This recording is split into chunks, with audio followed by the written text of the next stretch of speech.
Hello, everyone. It's Azor Hype here. I just ripped out my earphone. Ow, that really hurt.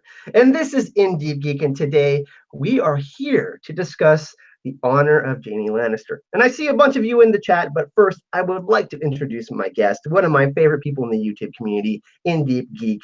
He usually puts me to sleep at night, not because he isn't interesting, but because his voice is so fantastic. But Robert, please introduce yourself to everyone. Yeah. Thanks for that, Carl. So I send you to sleep. That's a great intro. Hi guys, this is Robert from my channel is In Deep Geek.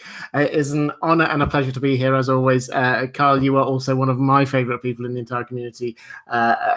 In my world, a little bit of a legend, and I'm glad to see the facial hair is coming back as well. I should just say, yeah. So my channel's In Deep Geek. If you like Game of Thrones, Westworld, please do check it out. And in the description of this video, for anybody that hasn't checked out Robert, if you're living under a rock, then you can find the links in the description of this video to subscribe to his channel, to his Twitter for where he does updates, and to support him on Patreon as well. But before we go, we actually had a couple of pre-stream donations. One from Helen. She couldn't come and join us today. Helen Ledwith, thank you very much for the $20 donation. Emilio, who also couldn't be here but still dropped a donation. And Bratislava, who's actually in the chat right now, just dropped $10 to the GoFundMe for Worldcon and DragonCon. So thank you so much for that. But let's start off with a question today, Robert, and to the chat. What does honor mean to you? What does honor mean to you, Robert?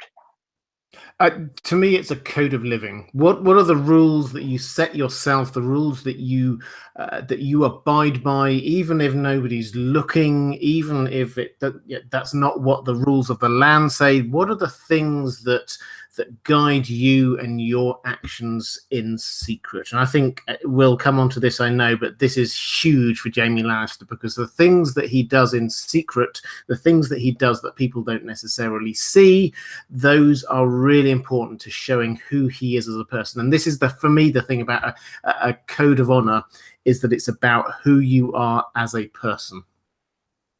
And for Jaime Lannister, it's very interesting because we kind of get some of the early backstory. It's not fleshed out as much as we would like, but Robert, we were talking actually before we went live on the air, we were talking about Jaime's first interactions in the Kingsguard and his connections with his peers.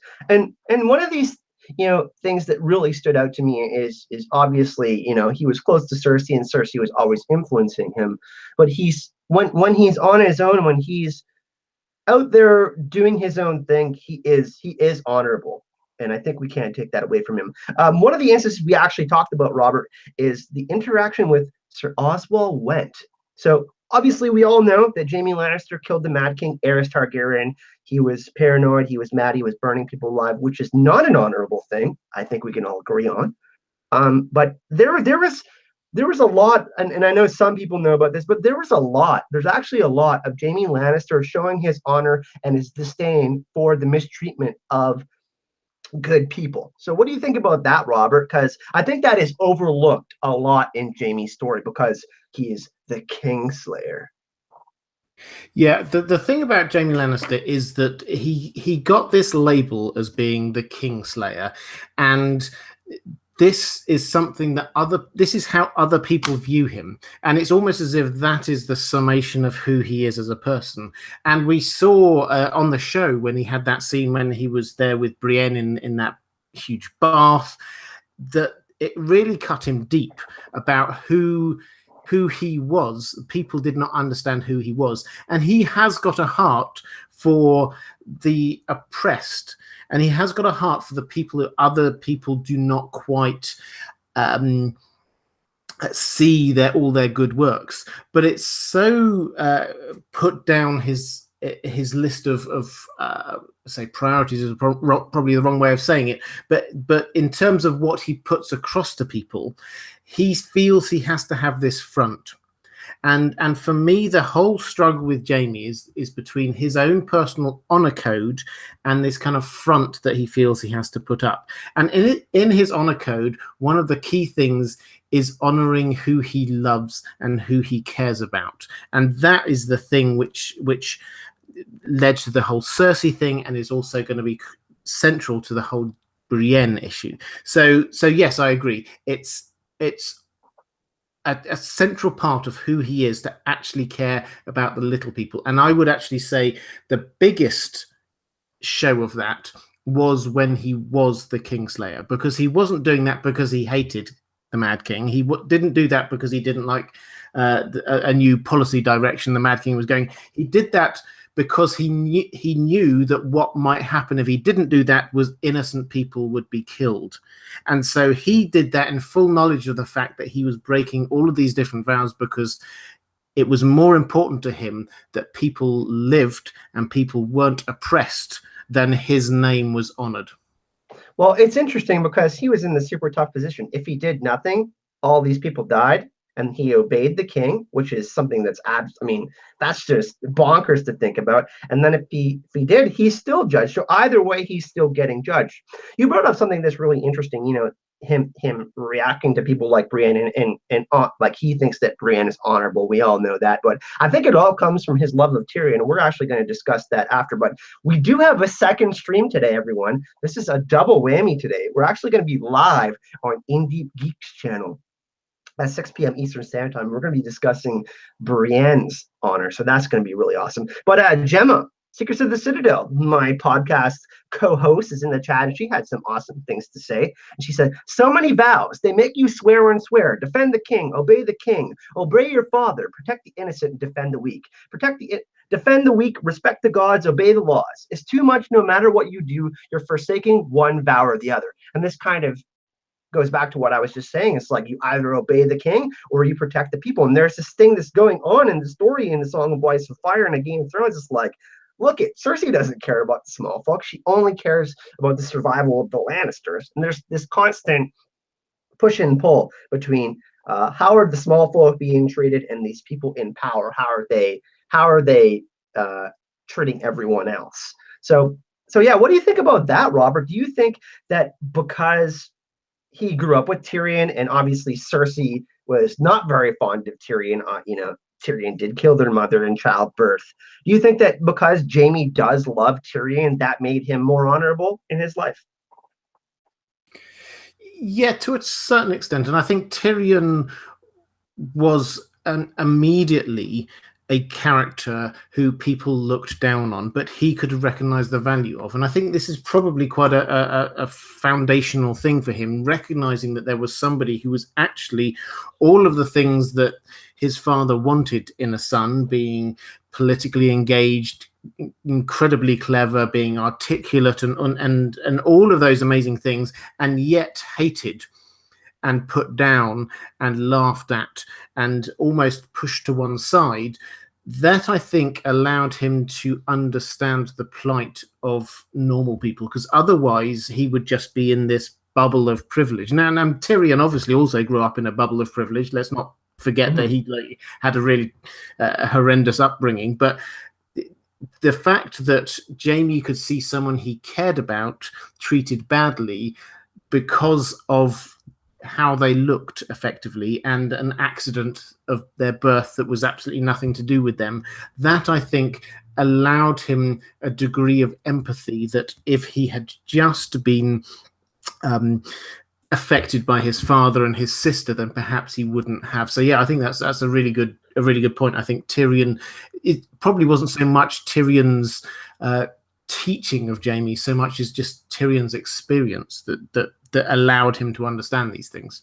We've also talked about this before on the podcast. I took the hat off, letting the golden locks flow like Jaime Lannister's golden hair. I'm actually growing it out. But one thing is Tywin in Tyrion's name. If you add an R on, Tyrion, Tyr is the god of lawfulness and war in Norse mythology. And I think it's really interesting that George named both of these characters with a TY to start with. And Tywin meaning obviously the path to or to win, progress. It's very interesting, though, obviously, that Jaime's been affected by all of these different things. Obviously, Cersei and Tywin have been the biggest influence, I would say, Robert. We both agree on that, on Jaime's life, despite, Tyrion being in his life. And we see this in the story, too, and this is so interesting. All of these different characters being so affected by their parents. Jaime does have this honor within him, but he also has these other people telling him what to do all the time. And in our own lives, we're constantly told how to think in the media, and people tell us how to do our videos. Robert, hey, you got to do this in your video, or you're not doing that correct. We're constantly told how to think, and I feel bad for Jaime in a way, because there are people that are trying to manipulate him all the time, and he's actually a pretty good dude when he does get to express himself in the way he wants. Yeah, I would agree completely. I think that the We're fundamental. agreeing. Oh my God, we usually debate and not agree. Okay, well, I can come up with an opposite opinion. No, if you don't. rather. I'm loving this. So Jamie's quite an evil character. He's quite a bad guy. No, Robert, don't. You're gonna He's just below the Night King, and maybe I don't know, Joffrey. So other than that, he's one of the top three. No, continue, Robert, with the good stuff. All right, so Jaime. I'm not going to pretend that Jaime is a purely good character. I think it would be stupid to pretend he's a purely good character. He pushed a child out of a window. He's been quite complicit in huge number of atrocities across the piece. So let's not deify Jaime. And I think that that's something that we could be in danger of, because we want to push his good points. He's not a really, really good person, but at heart, the things that he wants are good. It's just that they are so overwhelming. It's like his honor code is incredibly strong, and so his honor code includes caring about the people who are close to him. So that meant he cared about Cersei hugely, and that meant that in order to protect him and Cersei, he pushed Bran out of the window. Now that is an honor code. It's a good thing to care about the people who care about you. It's a good thing to love your family, etc., etc. Let's not get into the incest thing, but these are good bits of the honor code. The issue is that was so strong that it led him to override the general kind of sense of right and wrong that we have as human beings. So that for me is the dilemma of Jaime, is that his honor code is incredibly strong. It defies almost everything, and we shouldn't underestimate what strength of will it took to break all of his vows to kill the king, the Mad King. And that hugely strong honor code means that he does things that are bad and wrong because he justifies them in his mind for other reasons. Now we're going to discuss something pretty interesting. We're going to discuss the Kingslayer label and how he's trying to shed that within the story. But I think it would be kind of cool if we did some shout outs in the chat, because we got some really awesome people in here. We have Helen Make Jen Great Again, who's saying my hair is a ginger. I actually have blonde hair, believe it or not. So fake news in the chat. People are trying to say I'm ginger. Maybe a strawberry blonde. I don't know, guys. But seriously, it's not pure ginger hair, even though you guys think I'm kissed by fire. We do have Karen Richmond in the chat. We have Nicola. We have Beautiful Dirt. We have Secrets of the Citadel, Gemma, of course, in the chat. Christy of Oldstone, who's posting GoFundMe and Patreon links. Thank you for that, Chrissy. Tim F. We have Blackfire, Song of Hype. I like that name. He's actually Preston. Preston, nice to see you. J.R. Rowley. Christina Schlegel, Tam Hutchins, Otilla, Cytotron, Sean, John St. Baptiste, Mia Ice and Fire. We're actually probably going to go visit in Orlando, which is awesome. She invited me. Alpha Wolf, Chris Weinberger, Amy True, and many others. Robert, let's talk about the Kingslayer label. This is kind of in line with the Azor High prophecy. He's trying to shed. I mean, how many times is he going to shed this Kingslayer label? Truly, I mean, in the Bass scene, that's quite the obvious one, right? Well, yes, but first of all, I do have to pick up, and you'll probably want to. That there was the super chat you want to pick up on, but Helena, I do have a serious point. When was Jin not great? I mean, realistically, but in terms of the Kingslayer label, I think for a long time he didn't care. He actually didn't care that people called him Kingslayer. He actually welcomed it, and I think he took that as being something that internally he took that as a badge of honor. because it was a recognition of a thing that he did. Nobody else, perhaps in the entire world, recognized the moral value of what he did, but he knew it, and therefore he personally took Kingslayer as a something to be proud of. And for it also allowed him this kind of aura. It comes across particularly in the books. People, oh, it's the Kingslayer. It's like he was known, he was renowned across the realm. He wasn't just a member of the Kingsguard. He was a great and almost legendary figure in his lifetime. This character. So I think a long time he didn't care. Then we found with the Brienne scene that he cared that people understood, or he cared that a person understood what it actually meant. And over time, he's become more and more concerned about that, I would say. But still, that's not the important thing to him. The label isn't what matters. What matters is the truth that he knows, regardless of whether anyone else knows it or understands it or believes it. You know, we're trying to be super serious here on the panel and have this serious discussion, and the chat's just devolving into pure non-professional chaos.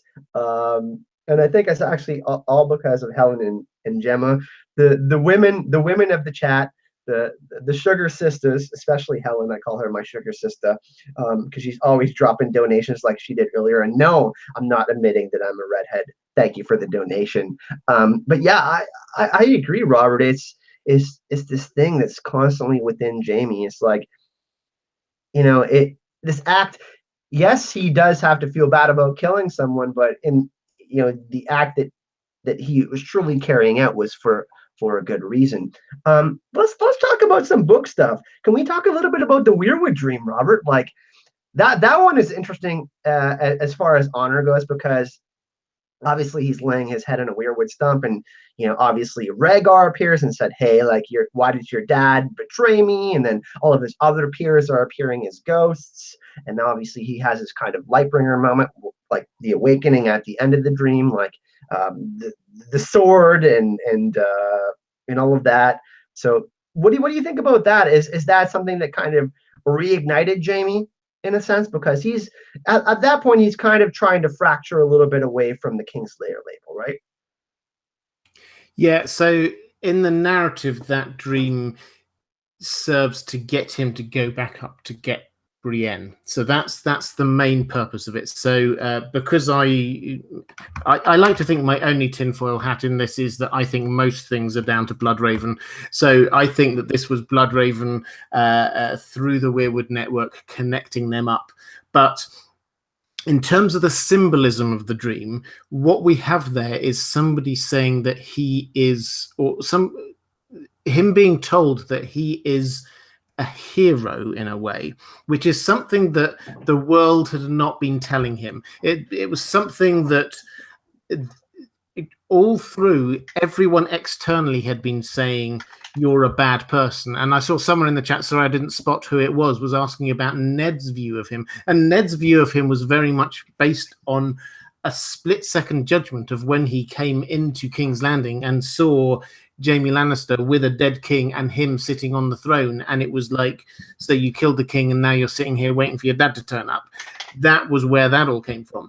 But the dream itself was about him realizing that there's a bigger battle going on, and him realizing that he can actually be a hero in it. And some of the characters that he has previously been relying on, seeing as his close circle, his family, perhaps they're not where he needs to be focusing himself on. Perhaps what he needs to be focusing himself on actually people who he has a real connection with, and people who actually understand who he is, hence the Brienne link. So that, for me, that was what was going on there.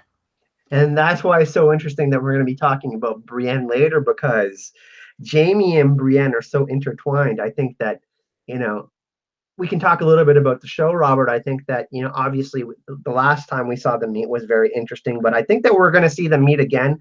That's inevitable, right? I mean, Jaime is heading to Winterfell, and do you think he's going to make it there without dying? I mean, he has to, right? What, to Winterfell? Yeah, he will. I think he will. He will get his way up to Winterfell. I think there's a chance he might. Well, he'll pick up Love in the Hat. Good luck. He'll pick up Bronn on the way, and he will possibly pick up some Lannister soldiers on the way, because his commitment was to go there with the Lannister army, and there's a huge amount of them just hanging about in the Riverlands. It's possible that he could be freeing Edmure Tully while he's at it, and he could just like go up there. So I think he's going to get there. I think that episode 1, and this is one of the few predictions I'm willing to make so far about season 8 until I've had a proper think about it, but episode 1 is going to be about all of these amazing meetings between everyone at Winterfell, and it's so much a matter of who arrives when. I think he will probably arrive after the dragons and Jon and Dany and all the rest of it, and he will be there saying, oh, by the way, my sister's betraying you. So that is, he will definitely be there. His story does not end just somewhere on a dirt track on the King's Road or whatever on the way up north. He has to go up. He has to fulfill his destiny in a way, to be fighting, to be an honorable person.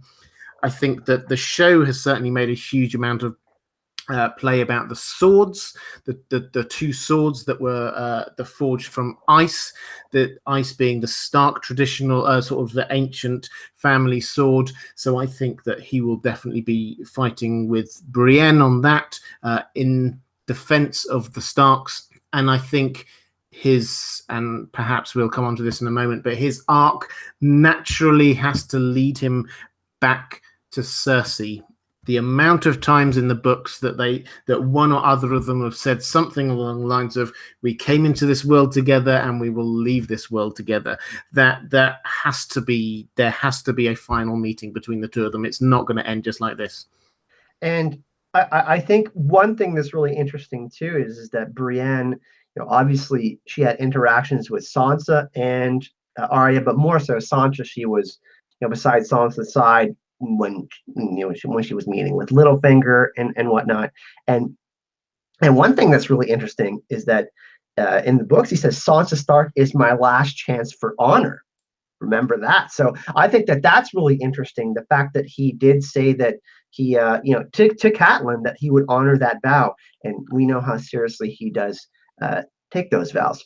And I think that one thing too is that the White Book, I think that this is a popular theory and thought amongst many of us that Jaime will have at least something positive written in there at the end. I know there's some of you out there that think it would be kind of poetic if there wasn't, and he did do something amazing again, and he wasn't recognized for it. But there's nothing really good in there for Jaime other than he really killed the Mad King Aerys. You know what I mean? Like, so I think that obviously he pushed Bran out the window. That's going to be an interesting interaction, and I think that overall it's going to be a truly it's going to be so interesting to see him in Winterfell. I have to take this call quick, Robert. I apologize, everyone. It's actually my mom. It's an emergency, so I'm gonna be right back. Robert, take over the stream. Okay, guys. So what I would say was just picking up on this idea of Jaime, whether he does good things. And one thing Carl just said that I would slightly disagree with is this idea that the only good thing that he's done is killing the Mad King. I think what we see is a progression from Jaime, and you see small moments. We see him go back for Brienne. He didn't have to go back for Brienne, but he went back for Brienne because he actually cared. And then we see things like Riverrun. If you remember the siege at Riverrun, what happened there was we had the Freys who were wanting to be killing people, who were wanting there to be death and murder. That was the only way that they saw to try and take it back. And Jaime tried 2 or 3 different ways, and he finally managed it to do it without bloodshed, effectively. Obviously the Blackfish was a casualty, but there was no huge battle. He saved lives through a diplomatic approach to what was going on there. And I think when we come down, again, this is on the show, to the end of season 7, we also see that he was trying desperately when he saw what was happening with the whites, and he understood what was happening at the wall. It was him, out of him and Cersei, who was wanting to do the right thing. So we see a moral journey from Jaime. It isn't just he was a guy who did one good thing but was generally doing bad things. We see somebody who over a long period of time, he is starting to become a more rounded moral character. And that is because of the different people that he's met. People like Brienne have actually influenced what he understands as being the right thing to do. So Kyle, while you're gone, I was giving my view that Jaime is not a character who just did one good thing, but everything else was slightly dark. I think he's on a journey, and I think that's mirrored by his journey with his relationship with Cersei, where it started out incredibly close, and it's got looser and looser over time, to the point where now in the show he's left her. On morally, he's got to the point where he's now taking moral decisions for the right reasons, and I think that there's a progression for him. Well, Robert, we haven't had you on the podcast in quite some time, and I was actually thinking about this because privately, I haven't even told my patrons yet, I've been working on the hero's journey video for Jaime Lannister. But I think that everyone in the chat, I think that what we got to do is this week we're going to have King McKay on, tomorrow on Gemma's channel. But Robert, I'm gonna send you a formal invitation to come back on the Citadel Pipe podcast to come discuss Jaime Lannister again, but in the hero's journey format. Would you be up for that? Yeah, it'd be really annoying if I say no now, wouldn't it? Do it live on air, so I kind of pull you into it, right? I would love to, and I've said it. Anytime you want me on, I'd be delighted. And everything is okay, everyone. Just some personal stuff. I'm not going to kind of blurt it out, but everything is fine. So yeah, and it is really interesting, especially that last scene in King's Landing. I'm really interested to see how that will play out in the books, because I think slightly different things are going to happen with, obviously Lady Stoneheart being in the picture. That is certainly something that is totally different than what's going on in the show. I don't know if there's going to be the same kind of dragon pit thing where Jaime, sees it like they do, and everybody is meeting up there in some big jolly meeting. Not that it was a big jolly meeting, but I think that I hope that he does get some wind of this in the winds of winter. See what I did there? That he does see that, the army of the dead and what Jon is trying to do.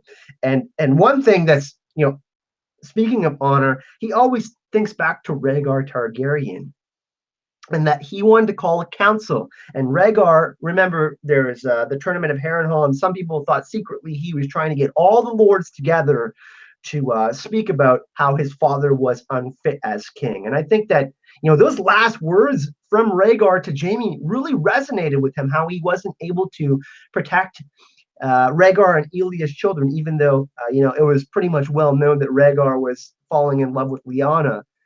But Jaime always remembered that, and that's another point I wanted to bring up for you, Robert. What do you think about that?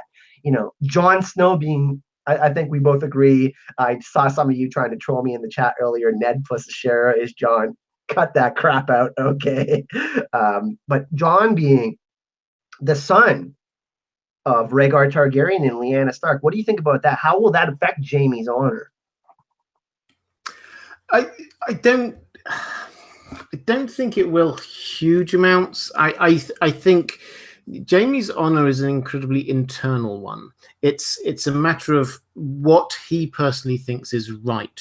Now, the fact that that Rhaegar and Lyanna had a child, I think he will recognize that there is therefore potentially a conflict of his interest, that when he made his Kingsguard vows, then obviously he could have been the person who was there, but for fate, he could have been the person who was there defending that child. So I think that he would certainly recognize that. And there is, I think, a certain irony if he ends up in the army of Jon, protecting Jon in some way when he was part of the team which could have been defending Jon just as he was born. I think one thing within that I would quite like to pick up again. Apologies, I often see stuff in the No, chat. don't apologize, man. You're my co-host today. I wasn't apologizing to you. I was apologizing to the chat. Oh. In the chat, people say stuff, and I log it, and I pay attention, and I forget who said it. So somebody was asking about why it is that Ned's approval, or what is it about Ned that Jaime seems so much to admire, in a way, to want to have his approval. And for me, I think that it's because he actually sees, and this is a bizarre statement, I know, he sees a kindred spirit. He sees somebody who's got a huge honor code. It's Ned Stark's honor code is out there for everyone in the world to see. But I think underneath it, my view on Ned is that the honor code is actually a front for huge love for his family. That is the thing which drives him above absolutely everything else, and he doesn't care what people outside think of him. This is the whole concept of what happened at the Tower of Joy and the Promise Me Ned, was that he is quite willing for people to think whatever they like about him. That honorable Ned, he still had a bastard child. He doesn't care, because what he cares about is what really matters to him. He cares about the safety of his family and looking after his loved ones, and that, I think, fundamentally appeals to Jaime, even if it's on a subconscious level, because he doesn't know that yet. I think he understands and sees that love for his family, which overrides everything else, because that is what drives Jaime when he cares fundamentally. The decision he made to kill the Mad King was about, I'm going to do the right thing by my honor code, and I do not care what the rest of the world thinks. I am the only one here who's making this decision, and you can hate me for the rest of my days. I am making the right decision. And I think he saw a kindred spirit in Ned. So that's my view on what was going on there. And by the way, sorry is usually a thing that Canadians say, so I guess Robert's adopting it UK style. But yeah, you know what's really interesting too, Robert, is I've noticed this in the TV show too. Ned Stark's words and his honor still has so much weight 6 seasons later after he's dead. His honor within his children, within the North. Obviously, Lyanna Mormont, you refused the call, and then you know what I mean, like, oh yeah, you're Ned Stark's son. We're gonna kneel for Jon, and that is and that is something that's so prevalent to me too. Ned Stark does affect Jaime Lannister. They have had this interaction that has deeply affected Jaime. The wolf judges the lion. One thing that I did want to bring up is we've actually had 2 new people join up on Patreon. Yes, we're at 116. Now we're at 118. I'm going to have to go change the wall and put some people on the wall. But we're almost on our way to 130. That's the goal for the end of the month. So if anybody does want to support the channel, the link to the Patreon is in the description of this video. So I'm going to go do the wall of hype, Robert. You're going to take over again. I might as well just make you the leader, the whole leader of this whole stream. I'm just going to do other stuff. Thanks for that. I at the moment my mind is distracted by the football score, but I will happily. And it's Jormungand and Bratislava that signed up. Thank you. I was wondering, maybe they were the people who scored for Croatia. So for me, Jaime, to try and take a slightly different angle on this, what I was saying earlier about his moral journey, and it was mapping his journey with Cersei, I think we can see where he is with his moral journey, even when we don't see it, by how he is with Cersei. Where are the points at which he starts to break free from her? Because it was this familial as well as love link that he had with Cersei that was central to his own personal, we're using the phrase the honor code.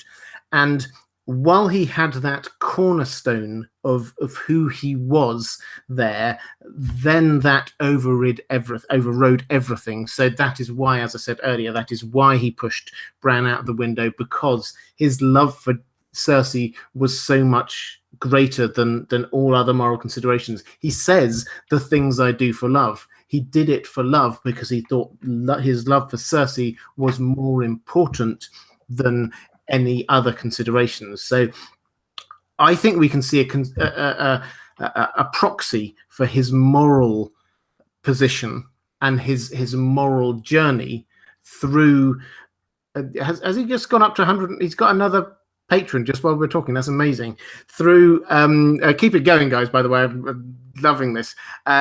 Through his relationship with Cersei, and in the books that happens a lot earlier than it does on the show. I think they kept it going on the show for a little bit longer, just to not to drag it out, but to keep him tied into King's Landing for story purposes, rather than allowing that link to his moral journey to be there. Which is why, incidentally, for those who care about these things like I do, because I'm slightly nerdy about it, why the River Run siege was slightly later on the show than it was in the books, because it was they had to try and match up as best they could these two moral journeys. Did you just get another patron, Carl? Was that what was going on? Yeah, so we had the two patrons that joined, and then we had Beautiful Dirt. So we had Bratislava, who signed up for 5, Jormungand for 3, and a new $5 Beautiful Dirt, who did a donation earlier, who we put on the wall of hype. So awesome. We're at 119 now. We're doing awesome. So I think that's the most we've ever had, Robert. I think we're actually at 646 now. We've just went over 640, which is awesome. So really happy about that. That's absolutely brilliant, guys. If you're going to support anyone on Patreon, this guy is such an amazing person. I keep on saying, I'm sure every single time on his live stream, but the personality you see here is the personality is just like behind the scenes. Like, he does not change when the camera goes off. He's exactly the same, and he's so supportive to all the other creators. Just so I'm basically a ginger behind the scenes then. You what, sorry? I'm basically a ginger behind the scenes then. Well, you have admitted it to me in private, so I think it's only fair for your own honor code to admit it in public. But we have patrons of both of our channels. Actually, Robert, we have a question that we have from a patron earlier. Should we get to that now? After it was from, I believe, Scotty, correct? That's right. Have you got that? I sent it through to you. I can find it again if you've not got it. Scotty, Scotty19. So Scotty, we'll just say it's Scotty. So does the Night's Watch or remains of it solve Jaime's dilemma?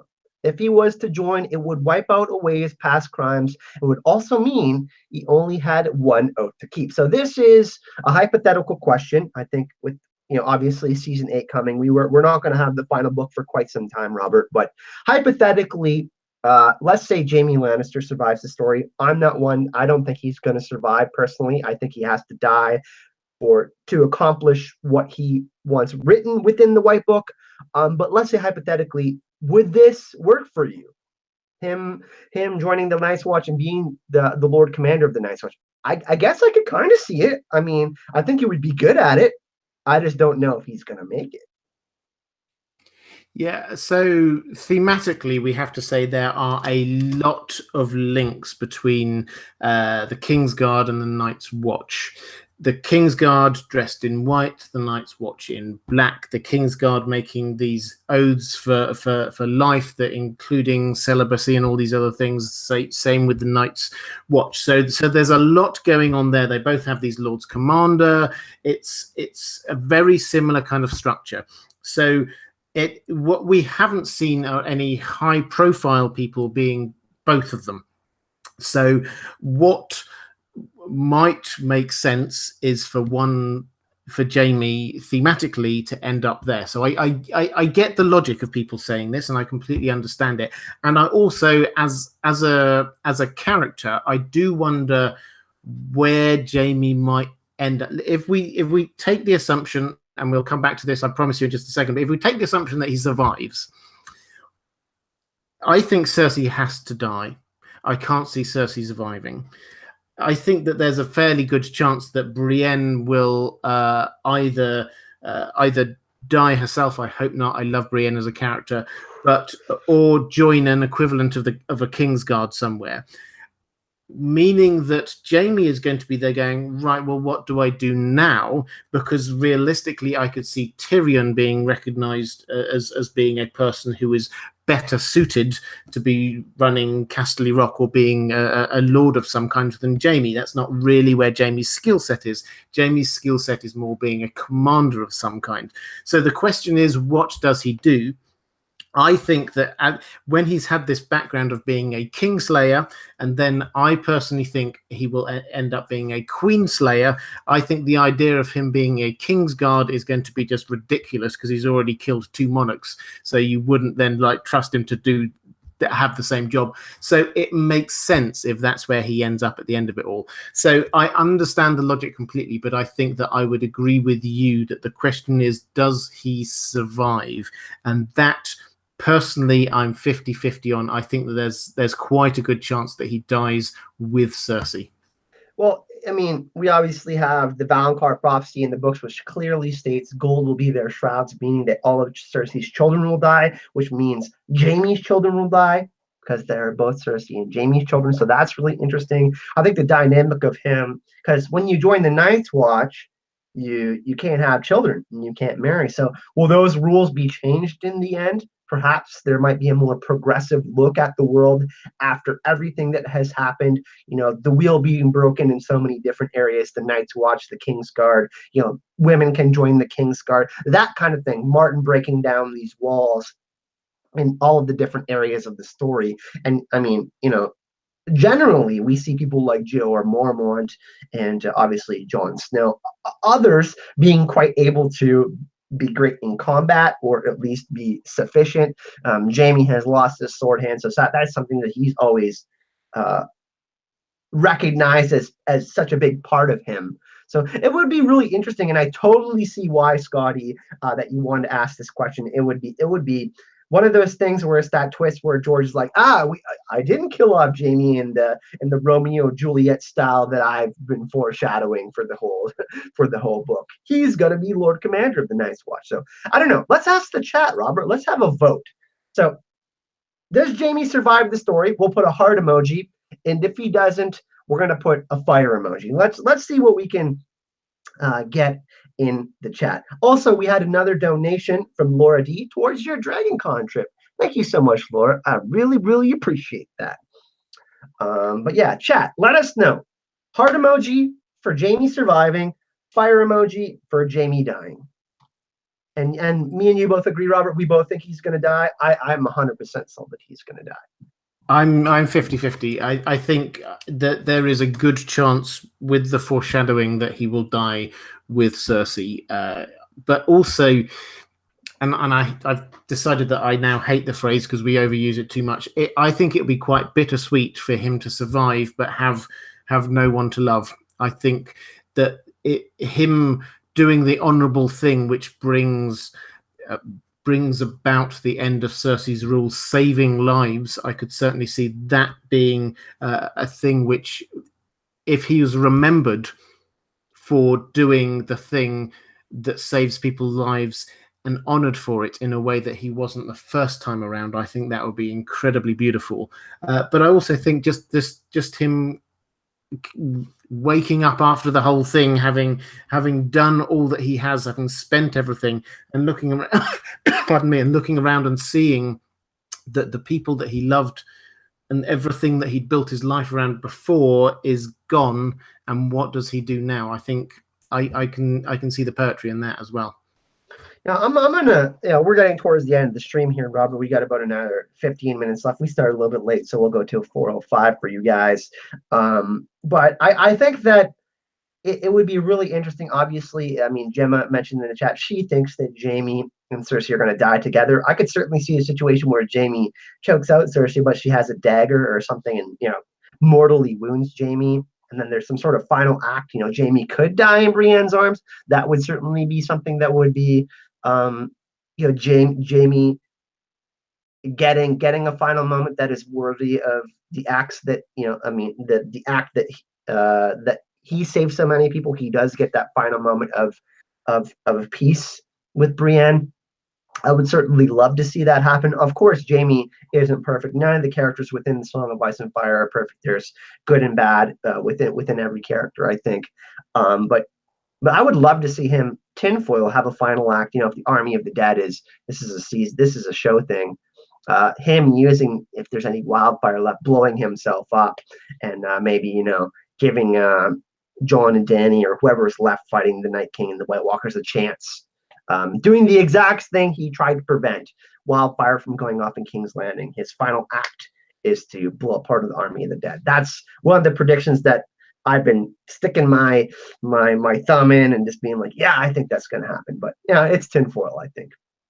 And I just, with that, Carol Brown, hi Carol, has come up with something that I think is wonderful, saying the moment that he does this and he wins Brienne's expression of love, he dies, and Brienne updates the Kingsguard book. I think that would be an amazing thing if she then does become like the person that her character arc seems to be leading towards her becoming, which is being the noble knight. And if she is in charge of the Kingsguard book and can actually write Jaime's last line, because at the moment it says he did all these things and then he killed the king effectively, and if she can finish it off so that for posterity he is remembered as being a person who did an astonishingly good thing, I think that would be amazing. I really would. We got another super chat donation here, Robert Wasser. Thanks for making me laugh today. I need the hype and love, everyone. Just came back from a biopsy from the hospital for cancer. I don't want to die before season 8 final 2 books come out. 20 years of reading A Song of Ice and Fire. Well, I can tell you what. Everybody that's here right now, we got 96 people watching. I would like if everyone put a heart emoji in the chat for that.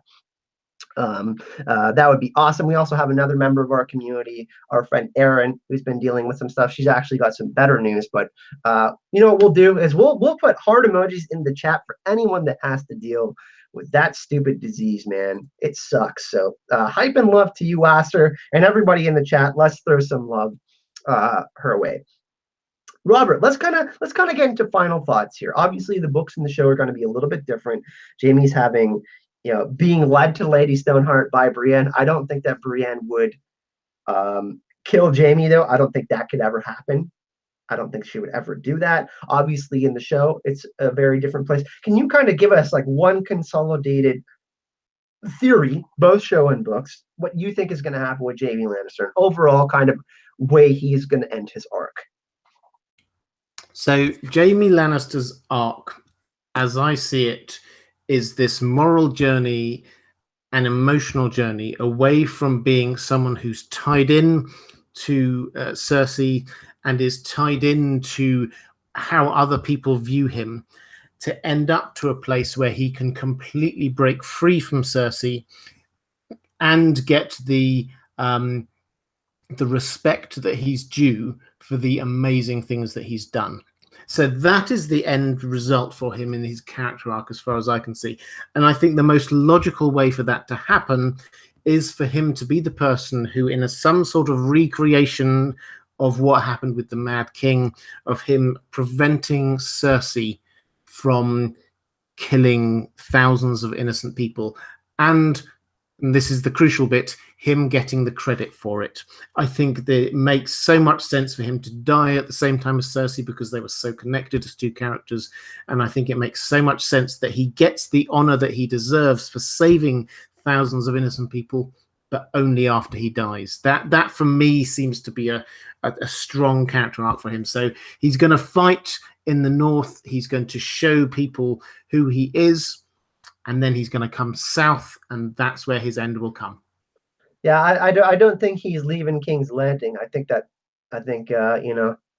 he dies there. I do think he's the one to kill Cersei. I'm in agreement with Robert on this one. I think that that's where it's kind of got to end. He came into this world with Cersei. I think he goes out of the world just a little bit after her. He was born just a little bit after her, and he's going to go out just a little bit after her too. And I think that yes, George likes to destroy tropes, and he likes to certainly subvert things, but I think this one is just spot on the money. This one has just been one that's quite obvious, and I think that for him, like I said earlier, to get what he wants written within the White Book, he's in there, but it doesn't say what he wants. And I think Jaime is one of those characters. We've seen such a transformation over his story. I think that he does have some constants within him, and one of those constants is honor. And I think that at the end, that is something that is going to be recognized within Jaime Lannister's story. So actually, I think we got a fourth patron yet today. It's not showing up yet, but Blue Orchid, thank you so much. I really, really appreciate that. So we got 120 patrons now. We're almost on our way to 130 for the end of the month. But I think that's going to do it for us today, Robert. Wrapping it up, any final words on, Jaime Lannister's honor? No, I think we've covered it. For me, it's all about the fact that he is more honorable than people think he is. He doesn't get the honor that he deserves in life, and I think he will get the honor that he deserves in death. Yeah, I'm in complete agreement on that. I don't think I could have said it any better. So, Robert, what's up next for you? I know you're doing a big Westworld finale. Westworld finale is coming this week, and that's been super awesome for you. Robert just hit 30,000 subscribers, and I think I'm 50 away from 20,000. So, Robert, congratulations on that. But what's coming up next for you? And can you kind of tell people where they can find you? Yeah, so you can find me in 2 hours on my channel with this handsome gentleman here, and not only are we going to be talking about Brienne, that's also going to be a little bit of a party. So save the celebration. We're going to have a little celebration over on my channel for hitting 30,000 subscribers. Yes, I've been doing a lot of work on Westworld.